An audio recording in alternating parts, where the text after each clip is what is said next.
suara Pak, saya terdengar ya? Apa kecil banget sinyalnya Pak bisa? suaranya. Oh, suaranya kecil banget.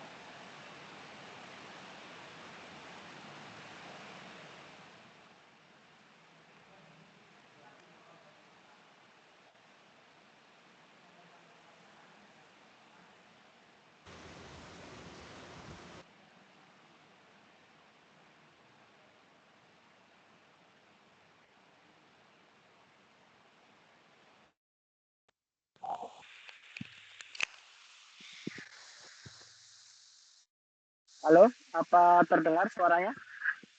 Terdengar Pak. Dengar jelas, Oh, ini Pak. jelas ya? Jelas Pak. Oke, ini sudah pakai headset. Baik, ini sudah saya record. Selanjutnya saya langsung share screen saja, tutup poin ya kita. Share screen.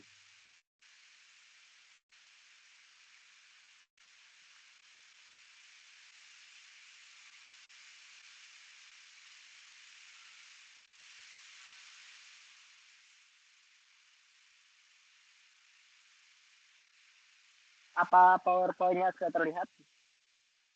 Sudah Pak. terlihat, Pak. Baik. Baik, kita sudah masuk di tugas 2.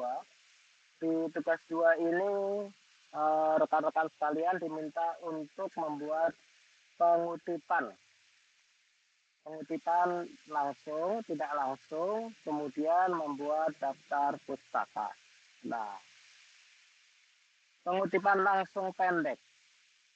Jadi, kalau nanti di tugas 3 dan 4 itu, rekan-rekan nanti kan disuruh membuat karya ilmiah dalam bentuk jurnal. Nah, kalau jumlah katanya itu kurang dari 40 kata, maka dia masuk di dalam kutipan pendek. Kutipan ini dituliskan dalam teks dengan memberi tanda petik di awal dan di akhir. Nah, seperti itu. Misalkan seperti ini katanya, kemudian seperti ini. Ada tanda petik di awal dan di akhir. Selama kapan? Selama kurang dari 40 kata. Kemudian, penulisan tanpa narasi. Jika nama penulis tidak disebutkan sebagai bagian dari narasi, maka penulisannya seperti ini, titik 2, kutipan, nama, tahun, halaman. Nama tahun halaman ini namanya study note atau referensi. Sebentar ya.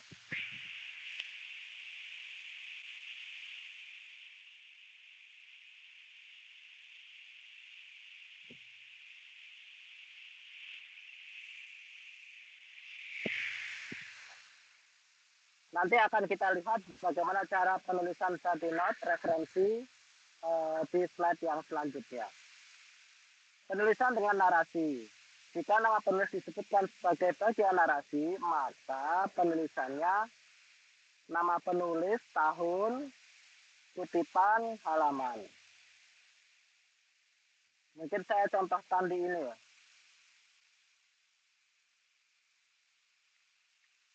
Apa terlihat ini catatan di sini?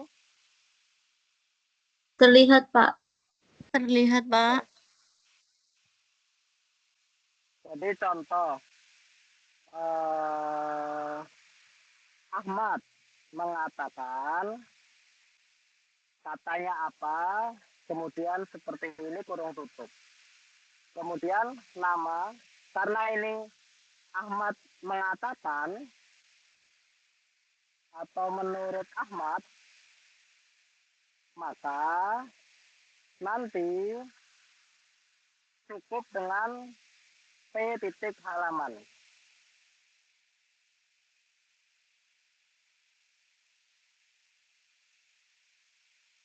Halaman 120 misalnya. Menurut Ahmad tahun 2020, ini maksudnya dari buku Ahmad halaman 120, dia mengatakan bla bla bla. Nah, seperti itu. Ini cara menulis kutipan langsung. Kalau yang ini, yang bagian ini berarti nama tahun. Kita coba. Misalkan kata-katanya apa? Tentang menurut teori sosiologi, bla bla bla bla. Kemudian tadi notnya itu kurung buka Ahmad 2020, P 120. Nah, seperti itu. Di sini yang ingin ditekankan cara penulisan tadi not. Jika kata nama itu tidak masuk di dalam teks, maka dia ditulisnya seperti ini. Ahmad, 2020, halaman. Tapi kalau namanya masuk di dalam teks, Ahmad mengatakan atau menurut Ahmad 2020 dalam bukunya pengantar misalnya, pengantar pendidikan apa anak misalnya. Di sini ditulis teks langsungnya, baru halaman di akhir. Nah, ini halaman ini cuma boleh ditambahkan, boleh tidak ditambahkan. Seperti itu. Kemudian kita lanjut. Pengutipan langsung panjang.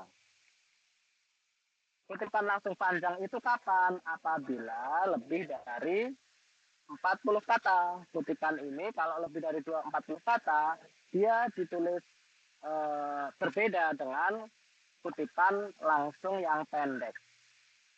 Kalau kutipan langsung panjang, itu jarak 6 karakter dari tepi kiri. Nah, tepi kiri kan seperti ini misalnya. Nanti agak menjorok dia, mulainya dari daerah sini. Dia agak menjorok. Dan tetap dalam jarak 1,5 spasi. Jarak antar garisnya itu 1,5 spasi. Antara ini 1,5. Di settingan wordnya itu ada. Kutipan panjang disebut juga block question dan tidak menggunakan tanda kutip. Nah, kalau kutipan pendek tadi pakai tanda kutip. Kalau kutipan panjang tidak pakai tanda kutip. Jika ada paragraf tambahan dalam kutipan, indent baris pertama 5 ketikan dari margin kutipan. Nah, seperti itu. Jadi ini contohnya, kita langsung masuk saja ke contohnya. Saat mengutip selalu disertakan nama penulis, tahun, halaman yang dikutip, dan teks, lalu sertakan referensi. Nah, jadi hampir sama kayak kutipan langsung pendek, hanya saja bedanya itu ada jarak menjorok 6 karakter. Agak menjorok tulisannya. Dan itu satu paragraf sendiri. Cara penulisan body note-nya seperti ini. Nama penulis Listiarini, et al. Et al itu maksudnya dan kawan-kawan jika penulisnya lebih dari 1 orang. Et al titik, kemudian tahun terbit 2017, terus baru halaman P titik 17. Nah, seperti itu. Pengutipan tidak langsung. Kalau tadi pengutipan langsung itu dengan teks persis dari buku. Jadi rekan-rekan copy paste dari bukunya langsung. Nah, kalau seandainya pengutipan tidak langsung, itu tidak sama persis dari buku, tidak copy paste. Jadi kata-katanya ada yang dirubah. Ini sering digunakan karena agar hasil cek Turnitin-nya itu lebih rendah. Karena dalam karya ilmiah maksimal plagiasi 30%, nggak boleh lebih dari itu. Nah, maka caranya di parafrase. Cara parafrase itu dengan mengganti dengan kata yang mirip, sinonimnya, atau mengubah bentuk kelas kata, atau mengubah struktur kalimat. Nah, kita langsung saja ke poinnya ya. Contoh teknik parafrase. Nah, cara parafrase agar hasil teksturnya itu turun di bawah 30%, maka tulisan kita yang mengutip dari sebuah buku, sebuah jurnal itu diparafrase. Di sini contohnya, penyakit pandemi lainnya yang pernah terjadi adalah flu Asia. Flu ini berasal dari wabah pandemi influenza A subtype H2N2. H2N2. Kemudian dirubah dengan sinonim. Penyakit pandemi lainnya yang pernah terjadi adalah flu Asia. Penyakit ini berasal dari wabah pandemi influenza A subtype. Oh, ini belum terlihat ini ya. Belum terlihat sinonimnya atau kata gantinya. Penyakit ini, oh ini, flu ini diganti dengan penyakit ini. Maaf, ini. Flu ini diganti dengan penyakit ini. Jadi sinonimnya flu itu penyakit. Berasal dari wabah pandemi influenza A tipe H2N2. Kemudian teknik parafrase yang kedua, ubah kelas kata. WHO dianggap gagal dalam menangani pandemi virus corona. WHO dianggap mengalami kegagalan. Kata gagal diganti dengan mengalami kegagalan dalam menangani pandemi virus corona. Sehingga menelan banyak korban jiwa. Ini kan sehingga kegagalan itu, dihapus kegagalan itu, menjadi sehingga menelan banyak korban jiwa. Yang ketiga, mengubah struktur kalimat. Ekonomi Indonesia, ekonomi terbesar di Asia Tenggara. Perekonomian Indonesia merupakan yang terbesar di Asia Tenggara. Jadi kata-katanya itu dirubah, ditambahin. Supaya apa? Berbeda dari teks asli. Karena Turnitin itu mengecek dari semua database yang dia miliki, apakah ada kemiripan teks atau tidak. Kalau similarity-nya atau kemiripannya itu tinggi, itu akan dimunculkan oleh Turnitin. 67%, 70%, dan seterusnya. Nah, dengan cara mengubah struktur kalimat seperti ini, maka hasil Turnitinnya bisa turun.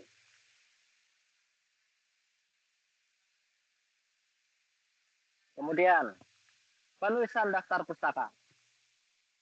Ini masih tugas 2 ya. Di tugas 2 tadi menulis kutipan langsung, tidak langsung, menulis body note, dan yang terakhir itu menulis daftar pustaka. Cara menulis daftar pustaka, buku penulis tunggal, nama penulis Ari Kunto, terus tahunnya di dalam kurung buka kurung tutup, judul bukunya, dan penerbit. Nah, jadi harus formatnya seperti ini.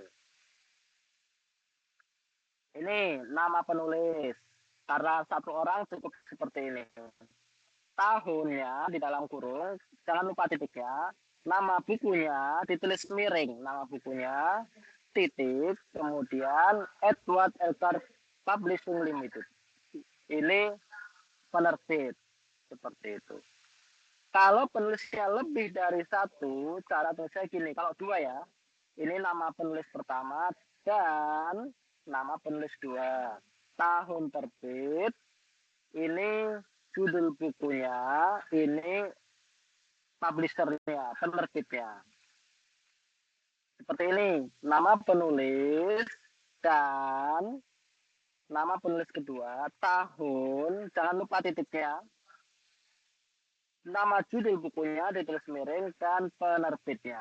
Jadi harus seperti itu formatnya. Format dasar ini harus diikuti terus, harus konsisten. Nah, penulisan daftar pustaka, buku lanjutan. Jadi ada sebagian buku itu karakternya berbeda. Contoh, buku institusi, Direktorat Jenderal Pendidikan Tinggi. Ini kalau lembaga. Kan penulisnya banyak ya, ditulis lembaganya. Tahunnya di dalam kurung, nama bukunya, kemudian ini penerbitnya. Nggak terlalu beda jauh sih. Nah, kalau yang ini buku dengan editor. Jadi ini editor tahunnya. Jadi buku editor itu kalau bunga rampai seperti itu. Karena penulisnya banyak, saking banyaknya, maka yang ditulis itu editornya. Nah, editor, tahun terbit, judul bukunya, kemudian penerbitnya. Nah, buku. Nizam namanya, tahunnya, kemudian potret transformasi digital. Ini bab buku, editornya, ini judul bukunya, tahunnya. Ini jarang sih kalau di dalam karya ilmiah, jarang yang seperti ini. Kayak gini juga jarang karena biasanya dari buku dan dari jurnal. Nah, kalau misalkan rekan-rekan bingung udah di skip aja yang ini. Jadi kita fokus ke buku institusi, fokus ke buku tunggal seperti ini. Jadi kita pakai yang sering-sering aja. Nah, yang jurnal ini yang sering. Cara mengutip dari jurnal. Terkadang jurnal itu ada penulis cuma satu. Nama penulis, tahun, ini nama depan, tahun, kemudian judul artikel. Judul artikelnya ini ditulis lurus ya, nggak miring, titik, nama jurnal. Nah, nama jurnalnya ditulis miring, baru volume, nomor, halaman. Ini volume 5, nomor 3, halaman. Seperti itu. Jadi nanti rekamannya akan saya share ini. Rekan-rekan bisa mereview lagi cara menulis yang benar. Jika artikel jurnal 2 penulisnya ditambah dan nama pertama, nama kedua, tahun, judul bukunya, nama jurnalnya ditulis miring, ini volume, nomor, halaman. Karena setiap jurnal itu pasti ada volume dan nomor. Jika artikel jurnal ditulis 3 sampai 5 penulis. Nah, ada yang seperti ini. Ditulis penulis 1, penulis 2, dan penulis 3. Jadi cuma 3 yang ditulis ya. Oh ini kalau 3 penulis ya. Kalau 5 ya berarti ditulis 5. Dan yang dannya itu berada di sebelum terakhir. Tahunnya, judul bukunya, nama jurnalnya, volume, nomor, halaman. Penulisan daftar pustaka jika ada artikel jurnal digital. Nah, jadi kalau ada artikel jurnal, kemudian ada DOI, DOI itu kode seperti ini ya, yang di bawah ini. Itu ditulis di akhir. Nah, kemarin sudah saya share cara menulis dengan menulis daftar pustaka dengan Zotero Mendeley. Kalau dengan Zotero Mendeley itu lebih cepat karena otomatis dibuatkan oleh Zotero Mendeley. Nah, nggak susah-susah. Tapi kalau kita nggak pakai Zotero Mendeley, ya kita ini ya harus nulis satu-satu seperti itu. Jadi kalau seandainya ini ya penulisan nama penulis 1, nama penulis 2. Karena 2 penulis maka ada dannya ini. Tahun, judul, nama jurnal ditulis miring, volume, halaman, volume nomor yang 363 ini, halaman, terus ditulis DOI. Nah, seperti itu. Jadi DOI itu kode yang dimiliki artikel jurnal. Kesimpulan dan rekomendasi pengutipan. Pengutipan yang benar mencerminkan kejujuran dan etika akademik, konsisten dalam formatnya, sumbernya akurat, dan variasi pengutipannya digunakan parafrase. Akhir pengumpulan tugas 2, hari Minggu, tanggal 11 Mei, pukul 11.59. Mohon untuk mengumpulkan tepat waktu supaya bisa terbuka tugas 3-nya. Jangan sampai terlambat. Ini mepet sekali ya. Hari Minggu itu. Hari Minggu 2 hari lagi. Jadi sekarang sudah tanggal 9. Baik.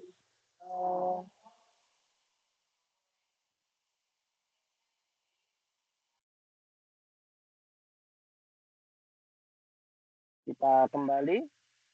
Ada 9 orang ya. Mohon untuk open kamera dulu sebentar. Kita mau foto dulu sebelum sesi tanya jawab gitu ya.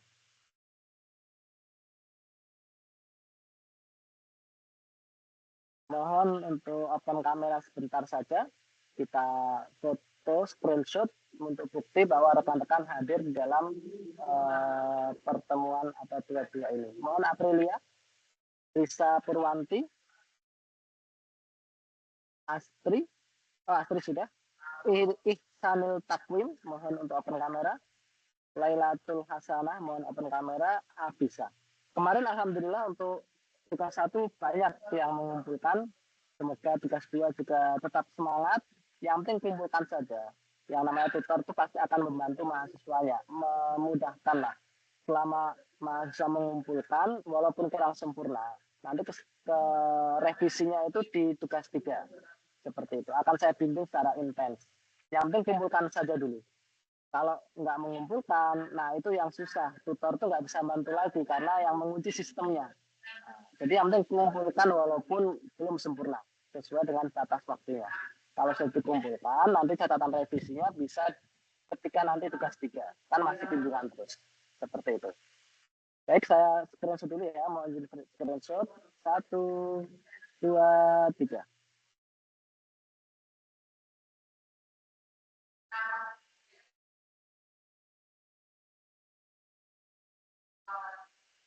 Bukti 22.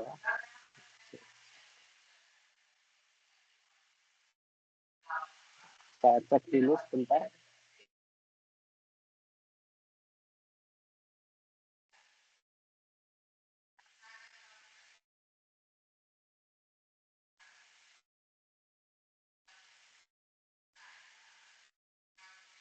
Baik, barangkali ada yang ingin ditanyakan?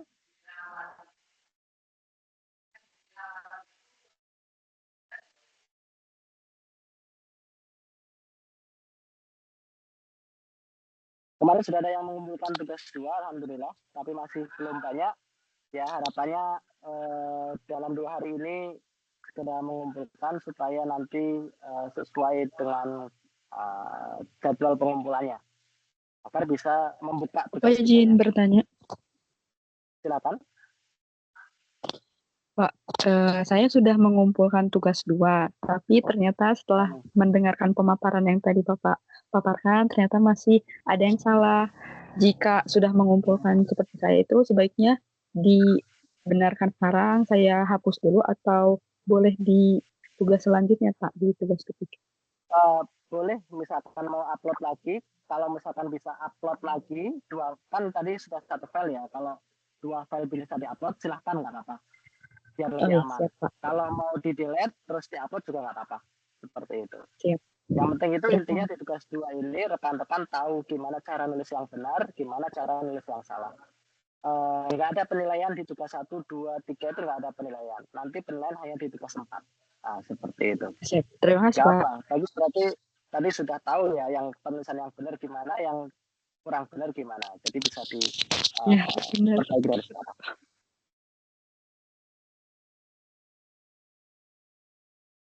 Silakan bagi yang ingin bertanya lagi. Mohon izin Pak, saya ingin bertanya. Silakan. Iya. Saya mau bertanya beberapa hal, Pak. Ini yang pertama itu mengenai kutipan ya. Saya itu mengambil kutipan dari kutipannya jurnal. Jadi di dalam jurnal itu kan ada kutipan. Penulisnya itu mengutip gitu ya, Pak ya. Saya mau mengambil kutipan itu. Nanti keterangannya untuk nama itu, untuk mencantumkannya bagaimana? Jadi kayak penulisnya itu bernama Ahmad ya. Lalu dia itu mengutip dari Brunner gitu ya. Lah kalau saya mengambilnya dengan pakai gini kata-katanya. Menurut Brunner dalam Ahmad tahun 2018 itu boleh atau tidak? Boleh, benar. Jadi yang dicantumkan dalam referensi kita itu buku yang kita baca. Oh. Tadi kan Brunner, menurut Brunner dalam Ahmad 2020 misalnya, mungkin ada P halaman berapa, terus penjelasannya apa dalam buku tersebut. Iya. Bagus. Jadi apa terlacak siapa Brunner dan Ahmad. Ya. Lalu ada lagi Pak, untuk penulisan nama di daftar pustaka. Ini tadi kan kalau yang di buku penulis bersama itu yang dicantumkan nama pertama sama nama kedua. Kalau penyusunnya 3 nama, apakah semuanya ditulis atau 2 nama saja atau hanya 1 nama belakangnya tulis DKK gitu, gimana Pak? Daftar pustaka tadi ada contohnya enggak yang 5?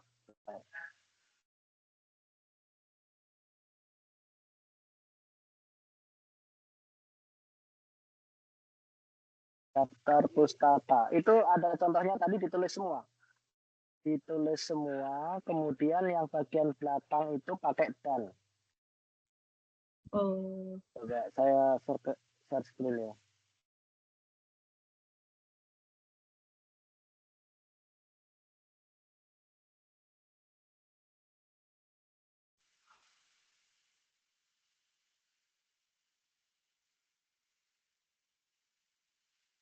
Terlihat ya di sini. Ini kalau 5 penulis.